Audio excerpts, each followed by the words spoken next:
WCC സത്യത്തിൽ WCCയിലെ ഒരു സഹപ്രവർത്തകയ്ക്കെതിരെയാണ് തമിഴിലെ ഒരു ഗായിക സുചിത്ര രംഗത്തെത്തിയിരിക്കുന്നത്. WCCയിലെ ഒരു അംഗമായ റിമാ കല്ലിങ്കൽ ലഹരി പാർട്ടികൾ നടത്തുന്നു, പെൺകുട്ടികളെ ലഹരിക്ക് അടിമയാക്കുന്നു, പല രീതിയിൽ അവരുടെ വീട്ടിൽ വെച്ച് നടക്കുന്ന പാർട്ടികളിൽ ലഹരി പെൺകുട്ടികളെ ലൈംഗികമായി ദുരുപയോഗം ചെയ്യുന്നു എന്നൊക്കെ പറഞ്ഞുകൊണ്ട് സത്യത്തിൽ WCC നാണം കെട്ട് തല താഴ്ത്തി നിൽക്കേണ്ട ഒരു സമയം തന്നെയാണ്. പക്ഷെ ഇതാരും ചർച്ച ചെയ്യുന്നില്ല എന്നുള്ളതാണ്. ഫോട്ടോ അയച്ചു കൊടുത്ത ഒരു ആരോപണം, അതിനും മിണ്ടുന്നില്ല. അത് ആരോപണമാണ്, അതുകൊണ്ട് നമ്മൾ ശബ്ദിക്കാൻ പാടില്ല. മഞ്ജു വാര്യന് നേരത്തെ ഇത് മനസ്സിലായി. ഇതിൽ നിന്ന എന്തായാലും താനും പെട്ടുപോകുമെന്ന് മനസ്സിലായിട്ടാണെന്ന് തോന്നുന്നു മഞ്ജു വാര്യർ ന്യൂട്രലി ആദ്യമേ അങ്ങ് പോയത്. എന്തായാലും ആഷിഖ് അബു, എനിക്ക് തോന്നുന്നു ഈ ചർച്ചകളിലൊക്കെ നിറസാന്നിധ്യമായിരുന്നു ആഷിഖ് അബു. ആഷിഖ് അബുവിന് മോഹൻലാലിനെയും മമ്മൂട്ടിയെയും ദിലീപിനെയും സിദ്ദിഖിനെയും ഒക്കെ ഒന്ന് അകത്താക്കി ജയിലിലാക്കി ഇട്ടിട്ട് അമ്മ സംഘടന ഭരിച്ചാൽ കൊള്ളാന്നൊക്കെ ഉള്ള ഒരു ആഗ്രഹം ഉണ്ടായിരുന്നു എന്ന് തോന്നുന്നു. എന്തായാലും അല്ലെങ്കിൽ റിമയെ അമ്മയുടെ പ്രസിഡന്റ് സ്ഥാനത്തേക്ക് കൊണ്ടുവരണമെന്നൊക്കെ ആഷിഖിന് വലിയ താല്പര്യമുണ്ടെന്ന് തോന്നുന്നു. അതിനിടയ്ക്ക് ഇന്നലെ നമ്മുടെ ചർച്ചയിൽ തന്നെ ശ്രീലാപ്പിള്ള പറയുന്ന കേട്ടു, ആഷിഖ് അബു റിമയും തമ്മിൽ വേർപിരിഞ്ഞു. അതൊക്കെ അവരുടെ വ്യക്തിപരമായ കാര്യം, എങ്കിലും ഇക്കൂട്ടത്തിൽ അത് പറഞ്ഞു പോകുന്നു എന്നുള്ളത് മാത്രം. ഈ നേരത്തെയും ഇതുപോലെ ഈ ഒരു നമ്മുടെ പ്രളയവുമായി ബന്ധപ്പെട്ട ഒരു സംഗീത നിശ, കരുണാ സംഗീത നിശ പരിപാടിയും സംഘടിപ്പിച്ച സമയത്ത് ഇതുപോലെ മുഖ്യമന്ത്രിയുടെ ദുരിതാശ്വാസ നിധിയിലേക്ക് വിരിച്ച് 40 ലക്ഷം രൂപ അത് കൊടുത്തില്ല എന്ന് പറഞ്ഞുകൊണ്ട് സന്ദീപ് വാര്യർ ഒരു പോസ്റ്റ് ഇടുകയും പിന്നീട് അത് വലിയ ചർച്ചയാവുകയും ഒക്കെ ചെയ്തു. നേരത്തെയും ഇതുപോലെ ലഹരി ഉപയോഗങ്ങൾ മലയാള സിനിമയിൽ ഉണ്ട് എന്ന് പറഞ്ഞുകൊണ്ട് പലരുടെയും വീടുകളിൽ റെയ്ഡുകളൊക്കെ നടത്തുന്നത് നമ്മൾ കണ്ടു. കേന്ദ്രം ഇടപെടുമെന്നൊക്കെ പറയുന്നുണ്ട്. സത്യത്തിൽ എന്നെ വരുമോ? കുറേ കാലമായി വരുമെന്ന് പറയുന്നുണ്ട്, ഇതുവരെ വന്നിട്ടില്ല. ഈ എന്നെ വരുമെന്നൊക്കെ ചോദിക്കുന്നതിന് മുമ്പ് ഞാൻ വേറെ കാര്യം പറഞ്ഞു പോകാം. ഇതെല്ലാം ചർച്ചയാകുന്ന ഒരു ഹേമ കമ്മിറ്റി റിപ്പോർട്ടിന്റെ കുറച്ച് പേജുകൾ, അതായത് ഒളിക്കാത്ത കുറച്ച് പേജുകൾ പുറത്തു വന്നു. അതായത് ഇക്കിളിപ്പെടുത്തുന്ന കഥകളുടെ കുറച്ച് പേജുകൾ മാത്രമാണ് പുറത്ത്. അതിൽ ചർച്ച ചെയ്യപ്പെടേണ്ട ഏറ്റവും പ്രധാനപ്പെട്ട വിഷയമായിരുന്നു ലഹരി ഉപയോഗം. ഇപ്പം സ്ത്രീ വിഷയം ചർച്ച ചെയ്യേണ്ടെന്ന് ഞാൻ പറയുന്നില്ല, പക്ഷെ അതിനാണ് അതിപ്രാധാന്യം കൊടുക്കുകയും പ്രമുഖ ചാനലുകളൊക്കെ ഒരു 5 മിനിറ്റ് പോലും ഈ ലഹരി വിഷയവുമായി ബന്ധപ്പെട്ട് ചർച്ച ചെയ്യാതിരിക്കുകയും ചെയ്തു. ആ സമയത്താണ് ഇതൊരു വലിയ വിഷയമാണ്. ലഹരി ഉപയോഗിക്കുക എന്നുള്ളത് അതൊരു വലിയൊരു വിഷയം തന്നെയാണ്. എന്തുകൊണ്ട് ഇപ്പൊ റിമയുടെ പേരിൽ ഇത്രയും വലിയ ആരോപണങ്ങൾ വന്നിട്ടും എന്തുകൊണ്ട് ഈ മാധ്യമങ്ങൾ ഇത് ചർച്ച ചെയ്യുന്നില്ല? അല്ല, സ്വാഭാവികമായിട്ട് ഞാൻ പറഞ്ഞല്ലോ, ഈ സ്ത്രീ വിഷയങ്ങൾ ഏത് സ്ത്രീ വിഷയം എടുക്കൂ, അതിന് പിന്നിൽ ലഹരി ഉപയോഗിച്ചിട്ടായിരിക്കും ഇതിന് പിന്നാലെ പോയിരിക്കുന്നത് എന്നൊരു ആരോപണം ഉണ്ടാവും. അപ്പോൾ മൂല കാരണം അവിടെയാണ്, അതിനെക്കുറിച്ച് ചർച്ച ചെയ്യുന്നില്ല. അപ്പോൾ ഇപ്പോൾ വന്നിരിക്കുന്ന ആരോപണം WCCയുടെ സജീവമായ ഒരു പ്രവർത്തക, മലയാള സിനിമയിലെ ഏറ്റവും പ്രമുഖനായ ഒരു സംവിധായകൻ, ഇവർ രണ്ടുപേരും പ്രതികൂട്ടിലാകുന്ന ഒരു ആരോപണമാണ് വന്നിരിക്കുന്നത്. ഈ സംവിധായകനാകട്ടെ ഈ മട്ടാഞ്ചേരി മാഫിയ എന്ന് പറയുന്ന ടീമിന്റെ തലവനാണെന്ന് പൊതുവെ പുറമെ പറയപ്പെടുകയാണ്. ഇന്നലെ ആഷിഖ് അബു തന്നെ ഒരു ക്ലാരിഫിക്കേഷൻ കൊടുത്തിട്ടുണ്ട്.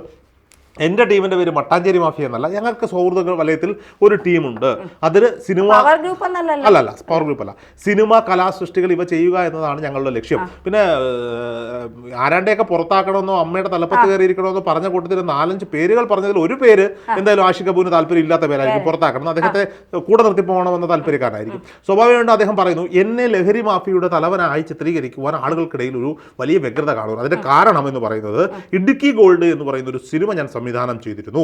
ഇടുക്കി ഗോൾഡ് എന്ന് പറഞ്ഞാൽ കഞ്ചാവുമായി ബന്ധപ്പെട്ടൊരു സിനിമയാണ്. നല്ല രീതിയിൽ ഇത് ഉപയോഗിക്കുന്നവർക്കോ ഇതിനെക്കുറിച്ച് അത്രയ്ക്ക് അറിയുന്നവർക്ക് അത് എഴുതാനോ സംവിധാനം ചെയ്യാനോ പറ്റുമെന്നാണ് ഞാൻ വിശ്വസിക്കുന്നത്. സ്വാഭാവികമായിട്ടും ഓരോ കലാസൃഷ്ടികളും അത് എക്സ്പീരിയൻസ് ചെയ്ത് ചെയ്യേണ്ടതാണ്. എന്ന് വിചാരിച്ച പട്ടാളക്കഥ എഴുതാൻ വേണ്ടി പട്ടാളത്തിൽ പോയി വെടിയുള്ളതെന്ന് ചോദിച്ചാൽ പട്ടാളത്തിൽ പോയി വെടി വെച്ചിട്ടുള്ളവരാണ് നല്ല പട്ടാളക്കഥകൾ ഉണ്ടാകുന്നത്. മേജർ രവി നമ്മളുള്ള അനുഭവമായി നിൽക്കുന്നു. നോക്കൂ, സെക്സ് അനുഭവിക്കാത്ത ഒരാൾക്ക് ആ സെക്സിന്റെ ഫീലിംഗ്സിനെ കുറിച്ച് എഴുതി ഉണ്ടാക്കാൻ പറ്റില്ലെന്നാണ് ഞാൻ വിചാരിക്കുന്നത്. അല്ലെങ്കിൽ പിന്നെ ആരെങ്കിലും ഒക്കെ പറഞ്ഞു കൊടുക്കണം, അതിൻ്റെ പൂർണ്ണത ഉണ്ടാകില്ല. അപ്പോൾ സ്വാഭാവികമായും ഈ ഇടുക്കി ഗോൾഡ് എന്ന് പറയുന്ന സിനിമ ചെയ്തത് കൊണ്ടാണ് ആഷിഖ് അബു ലഹരി മാഫിയയുടെ വലിയ ആളാണ് എന്ന് പറയുന്നതെന്ന് ആഷിഖ് അബു പറയുന്നത് വലിയ ബാലിശമായ കാര്യമാണ്. സ്വാഭാവികമായിട്ട് ഇൻഡസ്ട്രിയിൽ നിന്നാണല്ലോ ഈ ചർച്ച പുറത്തു പോകുന്നത്. സാധാരണക്കാർക്ക് ആഷിഖ് അബു ആരാണ്?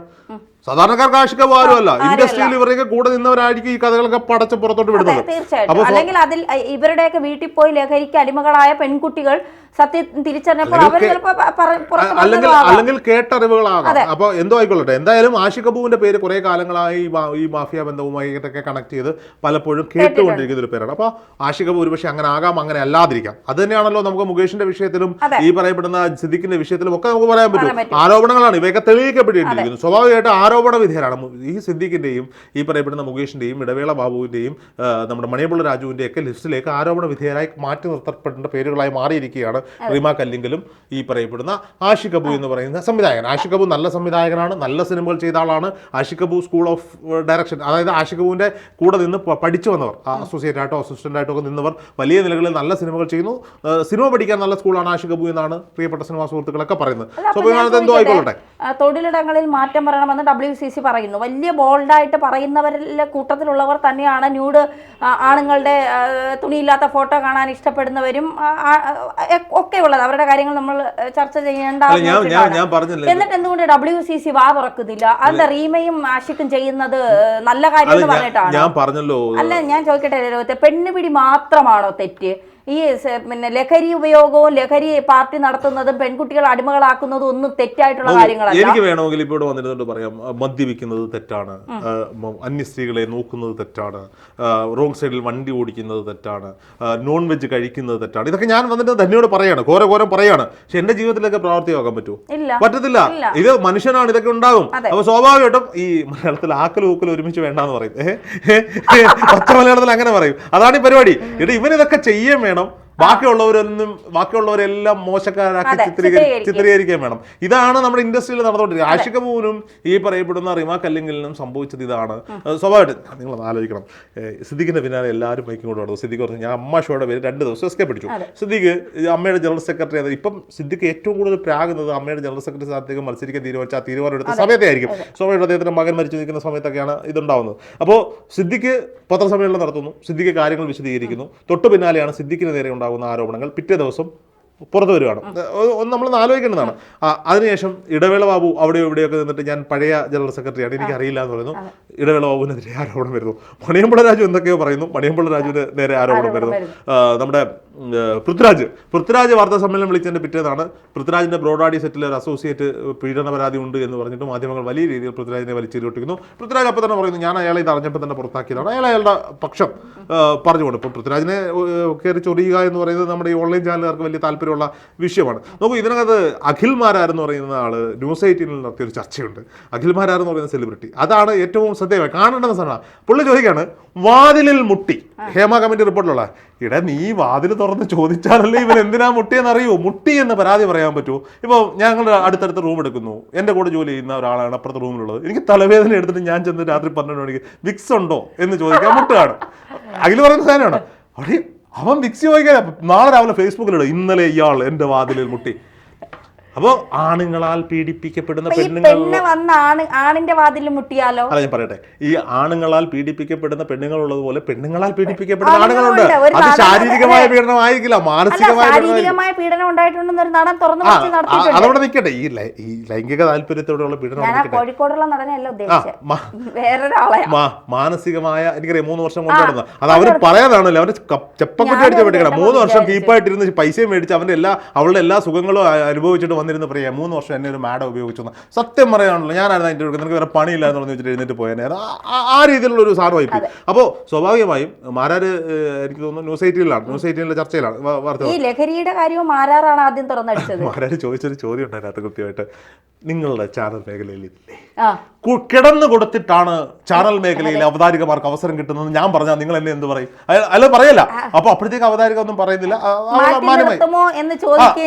നിങ്ങളുടെ ചാനലിൽ നിങ്ങളുടെ ചാനലുകളിലെ പ്രമുഖനായ ഒരു മാധ്യമ പ്രവർത്തകന്റെ ആരോപണം വന്നിട്ട് നിങ്ങൾ ന്യൂസ് 18 ഈ വാർത്താ മാധ്യമങ്ങൾ പ്രൈം ടൈം ചർച്ച നടത്തിയോ? ഇല്ലല്ലോ. അപ്പൊ ഇതെല്ലാ മേഖലയിലും ഉണ്ട്.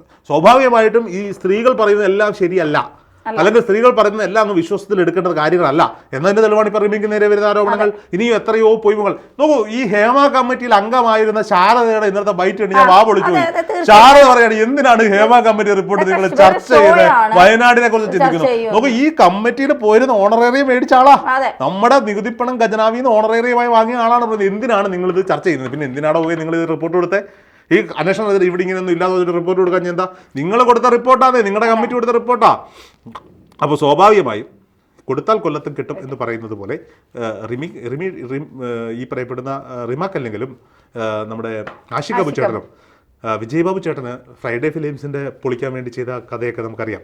കണ്ണീരിനും ചെയ്ത പാപങ്ങൾക്കും കാലം കണക്ക് നോക്കാതെ കടക്ക് പറയാതെ കടന്നുപോയ ചരിത്രമില്ല തന്നെയാ. അത് തന്നെയാണ് അവിടെ സംഭവിച്ചുകൊണ്ടിരിക്കുന്നത്. തീർച്ചയായിട്ടും ഇക്കാര്യത്തിൽ WCCയുടെ ഭാഗത്തു നിന്ന് എന്തായാലും ഒരു ഫേസ്ബുക്ക് പോസ്റ്റോ അല്ലെങ്കിൽ ഒരു ഒരു നിലപാടുകളോ നമുക്ക് പ്രതീക്ഷിക്കാം. ഇതൊക്കെ കണ്ട് ചിരിക്കുന്ന ഒരാളുണ്ടാവും. സീരിയസ്ലി നമ്മളത് ഈ വിഷയം വന്നപ്പോൾ ഒരുപാട് കാര്യങ്ങൾ സംസാരിച്ച ഒരാളുടെ പേര് മഞ്ജു വാര്യർ എന്ന. ഈ നടിയാക്രമിക്കപ്പെട്ട കേസ് തൊട്ട് ഇങ്ങോട്ട് ഇതിന്റെ എല്ലാം പിന്നിൽ ചരട് വലിച്ച് ഇതെല്ലാം ഇത്രയൊക്കെ റെഡിയാക്കി വെച്ചിട്ട് സമയം സ്കിപ്പ് അടിച്ച് ഒന്നിലും പെടാതെ മാറിയിരിക്കുക. ആള് ചിരിക്കുന്നുണ്ടാവും. അല്ല, എനിക്ക് തോന്നുന്നു മഞ്ജു വാര്യർ WCC നേതൃനിരയിലേക്ക് വന്നിട്ട് പിന്നീട് അവർ മാറി എന്ന് പറഞ്ഞു. പക്ഷെ എനിക്കിപ്പോൾ നമുക്ക് ഇത് ചർച്ച ചെയ്യുമ്പോൾ നമുക്ക് മനസ്സിലാവും എന്തുകൊണ്ടാണ് അവർ മാറിയത്. ഇതിലെ കുറേ കാര്യങ്ങൾ അവർക്ക് അംഗീകരിക്കാൻ പറ്റാത്തത് കൊണ്ടാകും. ഒരുപക്ഷെ അവരുടെ ക്യാരക്ടർ വെച്ചിട്ട് ചില കാര്യങ്ങൾ അവർക്ക് ഒരിക്കലും അംഗീകരിക്കാൻ കഴിയുന്നതായിരിക്കില്ല. എനിക്ക് ചില നടിമാരുടെ ചില സംഭാഷണങ്ങളൊക്കെ കേൾക്കുമ്പോൾ എനിക്ക് തോന്നിയിട്ടുള്ളത്, എന്താണ് ഈ സിനിമാ ലോകത്ത് ആണുങ്ങൾ ഇവർക്ക് ചെയ്തു കൊടുക്കേണ്ടത് എനിക്ക് മനസ്സിലാവുന്നില്ല.